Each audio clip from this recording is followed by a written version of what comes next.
உத்தரப்பிரதேச மாநிலம் ரேபரேலி தொகுதியில் போட்டியிடும் ஐக்கிய முற்போக்கு கூட்டணியின் தலைவர் சோனியா காந்தி யாகம் வளர்த்து பூஜை நடத்திய பிறகு வேட்புமனு தாக்கல் செய்வதற்காக ஊர்வலமாக செல்கிறார்.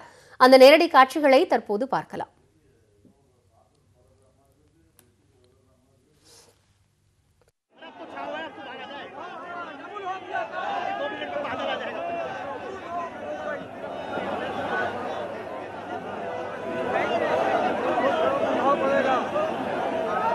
இது குறித்த கூடுதல் விவரங்களோடு செய்தியாளர் சுசித்ரா இணைப்பில் இருக்கிறார். அவரிடம் பேசலாம். சுசித்ரா, உத்தரப்பிரதேசத்தின் ரேபரேலி தொகுதியில் போட்டியிடுவதற்காக சோனியா காந்தி இன்னும் சற்று நேரத்தில் வேட்புமனு தாக்கல் செய்வதற்காக புறப்பட்டு இருக்கிறார்.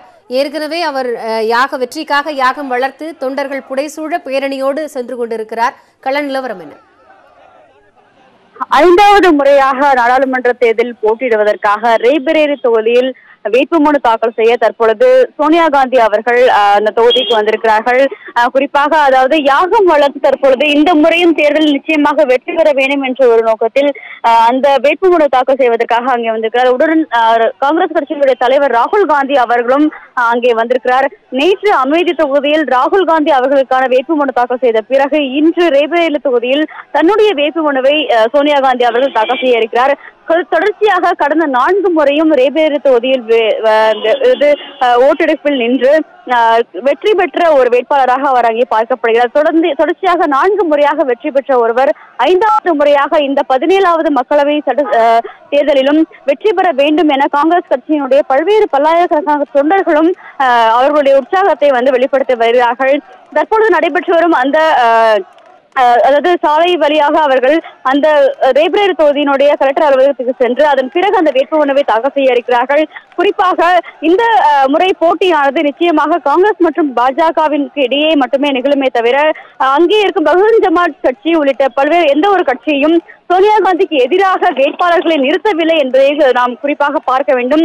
மாயாவதி மற்றும் அகிலேஷ் யாதவ் அவர்களுடைய பத்திரிகையாளர் சந்திப்பின் போதும் கூட வெளிப்படையாக அவர்கள் அறிவித்திருந்தார்கள்.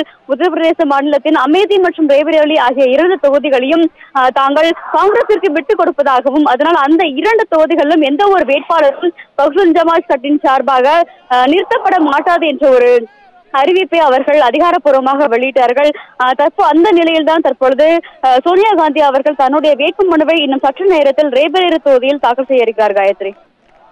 சுசித்ரா, ரேபரேலி தொகுதியில் இன்னும் சற்று நேரத்தில் சோனியா காந்தி வேட்புமனு தாக்கல் செய்ய இருக்கிறார். இந்த நேரத்தில் மதசார்பற்ற கூட்டணி என்று பரவலாக சொல்லப்பட்டு வருகிறது. மிக அழுத்தமான அந்த வார்த்தையை தொடர்ந்து சொல்லியிருக்கிறார்கள். தற்போது வெற்றிக்காக சற்று நேரத்திற்கு முன்பாக யாகம் வளர்த்து தொண்டர்களின் புடைசூழ அவர் அங்கு வந்து கொண்டிருக்கிறார். களத்தில் அவருக்கு எதிர்த்து போட்டியிடக்கூடிய வேட்பாளனுடைய விவரத்தையும் இந்த நேரத்தில் பதிவு செய்ய முடியுமா? நிச்சயமாக காயத்ரி, அதாவது ரேபரேலி தொகுதியை பொறுத்த அளவில் காங்கிரஸ் மற்றும் பாஜக ஆகிய ஏற்கனவே கூறியது போல் காங்கிரஸ் மற்றும் பாஜக ஆகிய 2 கட்சிகளுக்கு இடையேதான் போட்டியானது நிலவி வருகிறது. அந்த தொகுதியில் பகுஜன் சமாஜ் மற்றும் ஆர்ஜேடி உள்ளிட்ட எந்த கட்சியின் வேட்பாளரும் தற்பொழுது வரையிலும் அதிகாரப்பூர்வமாக அறிவிக்கப்பட்டு களத்தில் இல்லை என்றே கூற வேண்டும். தற்பொழுது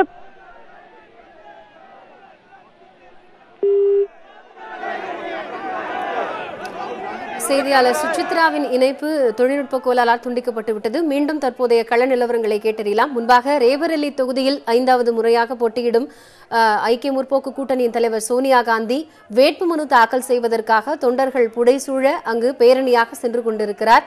ஆயிரக்கணக்கான தொண்டர்கள் ஊர்வலமாக அங்கு வந்து கொண்டிருக்கிறார்கள்.